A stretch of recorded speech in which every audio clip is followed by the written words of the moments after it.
అందరికీ నమస్కారం. ఈ మధ్య చంద్రబాబు నాయుడు గారి ప్రభుత్వం సినారియో చూస్తుంటే చంద్రబాబు నాయుడు గారి మీద అమితమైన ప్రేమతోటి జగన్మోహన్ రెడ్డి గారు చేసినటువంటి మంచిని కూడా కప్పిపుచ్చి అవాస్తవపు వార్తలన్నీ జనాల్లోకి తీసుకెళ్లి చంద్రబాబు నాయుడు గారి మీద మద్దతు తెలిపి ప్రతి ఒక్కరూ నష్టపోతున్నారు.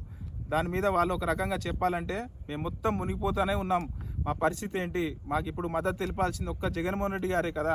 అయ్యో ఆయన అలా చేశామే అని చెప్పి బాధపడుతుంటే ప్రతి ఒక్కరిలో చూసే వాళ్ళకి మాలాంటి వాళ్ళకి ఏమనిపిస్తుందంటే నాడు మేము చిలుక చెప్పినట్టు చెప్పాం, విన్నారా? వినుంటే ఇట్లా జరిగేది కాదు కదా అని అనబుద్ధి అవుతా ఉంది. కానీ అట్లాంటి అవకాశం కూడా నేనైతే తావివ్వను.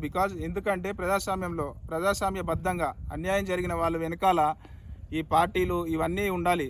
రేపు ప్రతిపక్షంలో కూడాల్సిన బాధ్యత కూడా మనపై ఉంటుంది.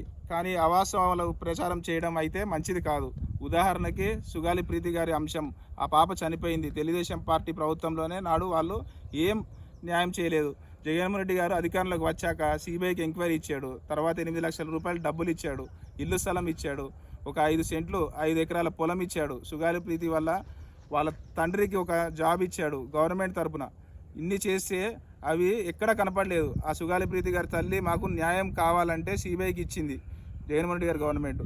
ఆ ఎంక్వైరీ సాగుతున్న పరిణామాల్లో పవన్ కళ్యాణ్ గారు మద్దతు తెలుపుతూ విపరీతంగా జగన్మోహన్ రెడ్డి గారి పైన తీవ్రమైన విమర్శలతోటి నాడు రగిలిపోయారు. పవన్ కళ్యాణ్ గారు చెప్పిన మాటలు విని ఆమె అలా చేసి ఉండొచ్చు. ఆమెను నేను ఇక్కడ ఏమీ అనట్లేదు. పవన్ కళ్యాణ్ గారు చెప్పిన మాటలు ఈరోజు ఆయన ఎందుకు నిలబడట్లేదో అర్థం అవ్వట్లేదు అని తిరిగి ఆమెనే క్వశ్చన్ చేస్తూ ఉంది. అది చూసిన వాళ్ళకైతే మాలాంటి వాళ్ళకి ఏమిటంటే మాట్లాడాలంటేనే ఆమె తిట్టిన అయ్యో గుర్తుకొస్తున్నాయి తిట్టినవన్నీ. ఇట్లా అరే 8 లక్షలు డబ్బులు ఇచ్చాము, లేకపోతే 5 సెంట్లు స్థలం ఇచ్చాము, 5 ఎకరాల పొలం ఇచ్చాము, వాళ్ళ తండ్రికి ఒక ఉద్యోగం ఇచ్చాము, సిబిఐ ఎంక్వైరీకి ఇచ్చాము, ఇన్ని చేసినా కూడా తిట్టారు వీళ్ళు. సరే, మనం పూర్తిగా ఆ తల్లికి న్యాయం జరగాలని మనస్ఫూర్తిగా కోరుకుంటున్నాము. కానీ ఆ తల్లి జగన్మోహన్ రెడ్డి గారి వైపు నుంచొని అయ్యా మాకు మళ్ళీ చేయండి అని న్యాయబద్ధంగా మళ్ళీ అడుగుంటే బాగుండేమో అనిపించింది.